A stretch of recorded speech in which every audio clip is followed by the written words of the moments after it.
My dear students, class 10th geography. जैसा कि आप जानते हैं कि हम आजकल एग्रीकल्चर लेसन पढ़ते हैं, तो आज का टॉपिक जो है वो है बोधान ग्रामदान मूवमेंट। बोधान ग्रामदान मूवमेंट है आज का टॉपिक एग्रीकल्चर में। तो आज हमारा जो टॉपिक है वो ये है, Vinoba Bhave spiritual hero of Gandhi. Vinoba Bhave, इसके बारे में आपने जाना होगा। ये महात्मा गांधी का जैसा कि एक स्पिरिचुअल हीरो ऑफ गांधी, इसको कहते हैं महात्मा गांधी का आत्मा, जिसको जैसे हम कहते हैं idea of Gram Swaraj and पद यात्रा। इसने ये दो आइडियाज दिए थे, ग्राम स्वराज और पद यात्रा। ग्राम स्वराज गांवों में लोगों को पूरी तरह से इस चीज का मतलब बिल्कुल उनका इल्मियत होनी चाहिए कि एग्रीकल्चर का रोल कितना अच्छा है हमारी कंट्री के लिए और हर एक फर्द के लिए। इसी तरह पद यात्रा, जिसको हम पैदल यात्रा कहते हैं, हर गांव में पहुंचना और उनको ये इंस्पायर करना है, उनको बताना है एग्रीकल्चर के बारे में। तो ये दो यात्राज इस विनोबा ने स्टार्ट किए हैं। एक उस यात्रा में एक इंसिडेंट पेश आया था, एक वाक़ा हुआ था इन पंचोचमपाली आंध्र प्रदेश में। Announcement of Shri Ramachandra Reddy to give 80 acres of land to 80 landless villagers.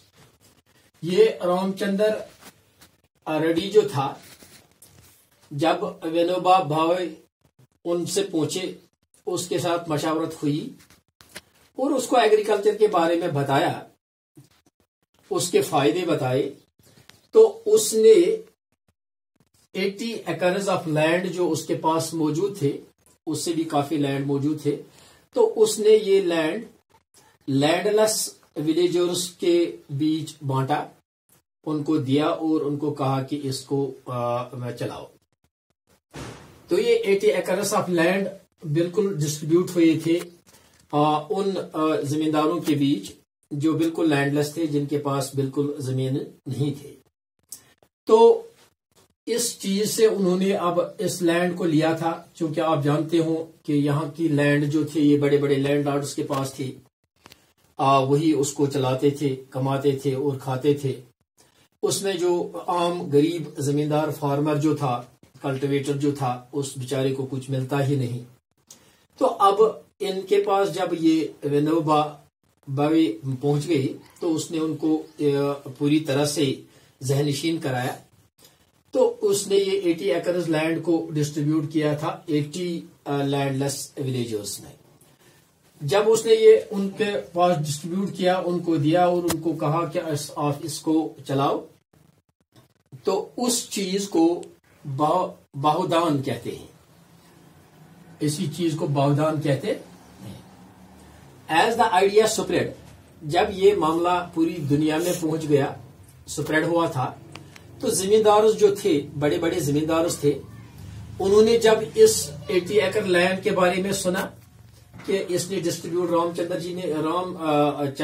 Reddy ji ने जब डिस्ट्रीब्यूट किया था ये जमीन लैंडलेस विलेजर्स में, तो उनको भी ये बात समझ आ गई थी। उन्होंने भी, ये जमींदार जो थे, उन्होंने भी ऑफर किया था विलेजर्स को, owned by them to be distributed among landless villagers. अब बहुत सारे जमींदार जो थे, जिनके पास काफी अच्छी लैंड थी, बड़े बड़े लैंड्स थे, उन्होंने भी ये अब ऑफर की है कि हम भी उन जमींदारों को देंगे जिनके पास बिल्कुल लैंड्स नहीं है, and owned by them to be distributed among the landless villagers.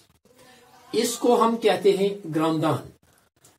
इस 80 एकड़ लैंड को डिस्ट्रीब्यूट करने को बाहुदान कहते हैं। और अब जब जमींदार जो थे, जब वो भी बिल्कुल जोश में आ गए थे, उन्होंने अब जमीन बाकी लोगों को दी, उसको हम कहते हैं ग्रामदान।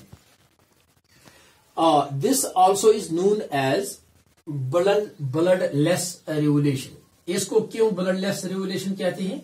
क्योंकि इसमें कोई लड़ाई झगड़ा नहीं हुआ था, मशावरत से काम चला, ठीक खुश असलूबी से काम चला, तभी तो इस को कहते हैं हम ब्लड लेस रेवोल्यूशन। कोई खून का कतरा इसमें नहीं बहा। सब जमींदार जो थे, लैंडलेस ओनर्स जो थे, बड़े बड़े जमींदार जो थे, जिनके पास बड़ी बड़ी लैंड्स थे, उन्होंने अब छोटे छोटे लोगों को ये जमीनें बांटी। तो उसके बाद contribution of agriculture to national economy. जैसा कि आप जानते हैं, जो एग्रीकल्चर है वो बैकबोन ऑफ इंडियन इकोनॉमी है। तो हिंदुस्तान का जीडीपी भी काफी हद तक उसी पर ज्यादातर मुनहसर है, क्योंकि एग्रीकल्चर सेक्टर के साथ near about 50% of people, 60% of people उसके साथ मुंसलिक हैं। उनको रोजगार भी मिलता था, खाने पीने की चीजें भी उसी से मिलते थे। तो इसलिए इसकी तरफ अब ध्यान, जो हमारा जीडीपी है, काफी अच्छे तरीके से इसके साथ मुंसलिक है। In terms of employment and output, अगर हम देखेंगे, इस एग्रीकल्चर से हमें एम्प्लॉयमेंट भी मिलता है और काफी आउटपुट भी मिलता था, जिसको हम इंपोर्ट एक्सपोर्ट भी कर सकते हैं। Share in GDP, share in unemployment, matters of concern. ये शेयर इन जीडीपी जो था और अनएम्प्लॉयमेंट जो था, these are the matters of concern. इनकी तरफ ध्यान देना चाहिए था और गवर्नमेंट ने पूरी तरह से कुछ स्टेप्स उठाए थे। Steps taken to improve the situation. Government ने अब स्टेप्स उठाए थे इसको इम्प्रूव करने में। क्या स्टेप्स उठाए थे? पहले establishment of Indian council of agriculture research, जिसको हम कहते हैं, रिसर्च सेंटर्स खोले गए थे, एग्रीकल्चर रिसर्च सेंटर्स। कैसे हम प्रोडक्शन को बढ़ाएंगे, कैसे हम हाइब्रिड ब्रीडर्स को लोगों तक पहुंचाएंगे, तो काफी अच्छा प्रोडक्शन निकल जाएगा और काफी अच्छा पैसा भी आएगा। दूसरा चीज जो था, agricultural universities, veterinary services and animal breeding centres. तो एग्रीकल्चर यूनिवर्सिटीज खोले गए थे, जिनमें लोगों को तालीम दी गई थी एग्रीकल्चर के बारे में, उनको ज़हनशीन कराया गया था, इसके फायदे कितने हैं, इसमें काफी कितना रोजगार हमें मिल जाएगा। और वेटरनरी सेंटर्स सर्विसेज खोले गए थे। एनिमल ब्रीडिंग सेंटर्स खोले गए थे, क्योंकि एनिमल ब्रीडिंग में आता है शीप ब्रीडिंग। इनको जब हम पालते हैं, उनसे दूध लेते हैं, उनसे गोश्त लेते हैं, उनसे ऊन लेते हैं, फिर उसी से कारोबार होता था, तो उससे इकोनॉमी काफी बढ़ जाती थी। लेकिन उसमें कुछ चैलेंजेस आए थे। चैलेंजेस क्या थे? इंटरनेशनल कंपटीशन था। इंडियन फार्मर्स जो थे, उनको इंटरनेशनल कंपटीशन में आना था। इधर से क्या हुआ था? Reduction in the public investment by the government. ये जो रिडक्शन हुआ था पब्लिक इन्वेस्टमेंट में, गवर्नमेंट ने उसमें रिडक्शन किया था। उसका क्या फायदा निकला था कि कॉस्ट्स जो थे काफी हाई हो गई थी, बिल्कुल बढ़ गए थे, मार्केट में कॉस्ट्स बढ़ गई थी। Reduction duties had led to the increase in the competition. और जो रिडक्शन ड्यूटीज थे, जो इंपोर्ट एक्सपोर्ट हो रहा था, उसमें ड्यूटीज को कम कर दिया गया था और मार्केट में कंपटीशन ज्यादा लग गया था, जिससे लोगों, जमींदारों पर काफी बुरा असर पड़ गया था और वो बेचारे अब लैंड को छोड़ने पर मजबूर हो गए थे।